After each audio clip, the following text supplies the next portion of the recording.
The night my father-in-law slid a folder across the Thanksgiving table, I was still smiling, still wearing my grandmother's pearls, still pretending I did not feel the whole room holding its breath. I did not know I was 8 weeks pregnant with a child my husband believed was impossible. I did not know my best friend was sitting 3 chairs away with the truth hidden inside her jacket. My name is Madison Carter.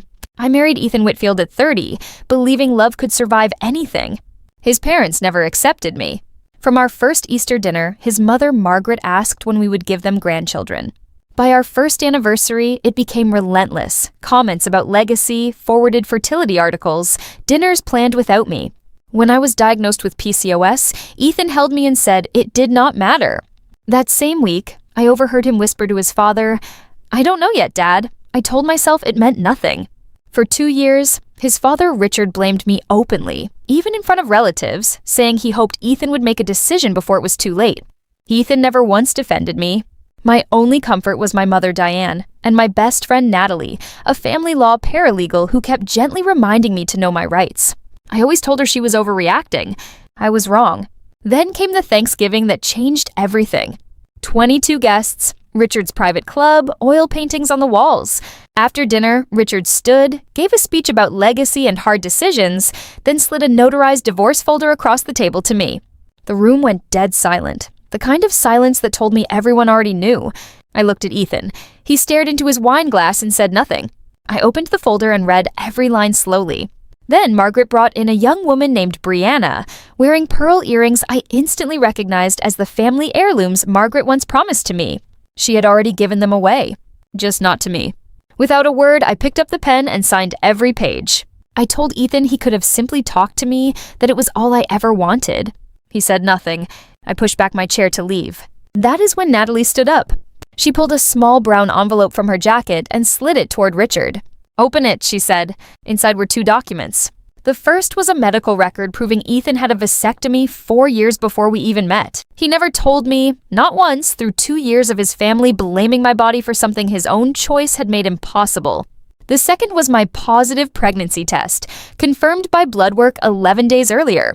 I was 8 weeks along, against odds under 1%, a rare natural reversal my doctor called extraordinary. Richard's face drained of color. Margaret whispered Ethan's name in a voice I had never heard from her. Ethan stared at the tablecloth and said nothing at all. I told Richard exactly what 2 years of cruelty had cost me, and told the whole table that Ethan had let everyone believe the failure was mine when he had known the truth the entire time. I said I was going to have this baby, my baby, not a Whitfield legacy, a child who would grow up surrounded by people who actually chose him. I walked out into the cold night and sat on the stone steps. Natalie followed with my coat. She told me the house was legally mine, that 2 years of documented pressure could become a harassment claim, and that I was carrying the only Whitfield grandchild alive. A fact his lawyers would soon understand mattered greatly. I asked how long she had been planning this. 8 months, she said, since the first fertility article Margaret ever forwarded me. The divorce finalized 5 months later. I kept the house. Richard, caring more about appearances than anything else, made sure the settlement was generous once his lawyers understood what a contested case would expose. My mother moved in with me. My son Henry was born that June with his father's dark hair and my grandmother's smile.